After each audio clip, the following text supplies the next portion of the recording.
I am so amused right now because I've been thinking today and posting about this whole thing, and I've posted other videos about this frustration that often neurotypicals or softer personalities have when they're in a conversation and they try to talk about themselves, and then the other person talks about themselves, and they're like, "Oh no, you don't care about me." And you're only interested in yourself. And that's so funny because I wouldn't be surprised if some of these neurodivergent people who aren't asking questions are doing that to make you happy. Because you know what happens when an ADHD person or an autistic person or even just like someone who's really comfortable with themselves and who actually wants to get to know you, and actually cares about you, you know what happens? And isn't afraid to show it because they have ADHD or they're autistic and don't know they're not supposed to. You know what happens? They're going to ask you questions. But these are going to be real questions. These aren't going to be, "Oh, and who was at the party? Oh, and how did you feel?" No. "Oh, and, tell me another hobby of yours." It's going to be more like, "Hey, are you gay? Hey, are your parents together? Oh, okay. How did you feel about your parents' divorce? What's going on in your professional life? Are you happy in your life? Doesn't really sound to me like you're quite fulfilled. There's something, I don't know. I'm not totally convinced by what you're saying."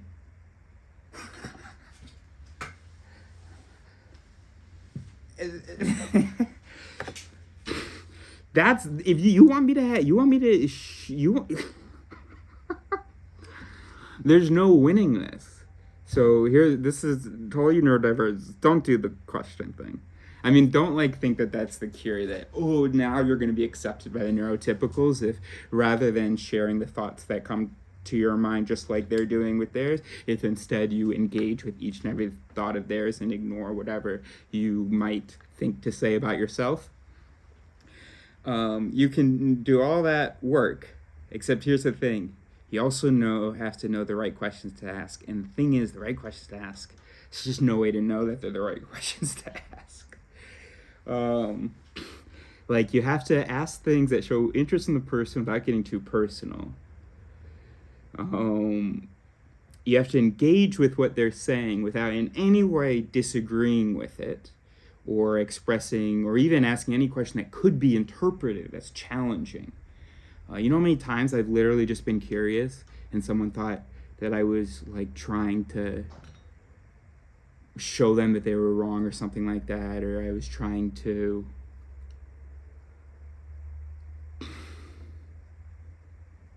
I don't know. My boss says, "Okay, and then we do this." I say, "Why do we do that?" I just want to know. "Oh, okay. So, and then how does this, why? How does that relate to the rest of and they're like, "Oh, you don't think we should do this?" Whoa, partner. So if you wanted to go that route, trying to be more acceptable to neurotypicals by asking questions, you would then also, need to have an instinct for, or write down and memorize some rules about what questions you're allowed to answer. Now, of course, then you're not gonna look like a neurotypical because you're gonna be checking your notes. Okay, so this is probably too personal. Okay. So what they're saying here seems to be wrong, but just go with it. Okay. You're still not going to be accepted, bro. And if you do manage to do it, then you just spent years trying to figure out how to be neurotypical. Why? Why did you do that? I get the temptation. I wanted to do that as well. I was, how do I say this? Okay, so don't say please here, because, squint here. Okay, see, I have to say, just a little bit, please. I have to say because. Okay.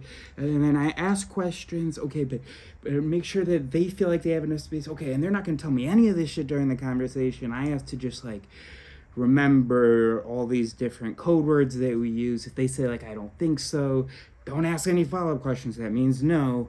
Okay, oh my gosh. And then you figure out how to speak in bullshit and how to not really express yourself and how to, in every conversation, just be like a therapist in an interviewer who's constantly afraid of taking up too much space because the other's afraid of taking any space at all. For what? Bro, take space. And then if other people, bro, take space then. I mean, don't like, take it from people, but share your shit, all right? And hear other people's, yeah. Okay? But people who want to share with you as well.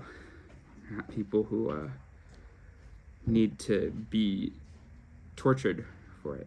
I don't know why I'm looking at my computer. Goodbye.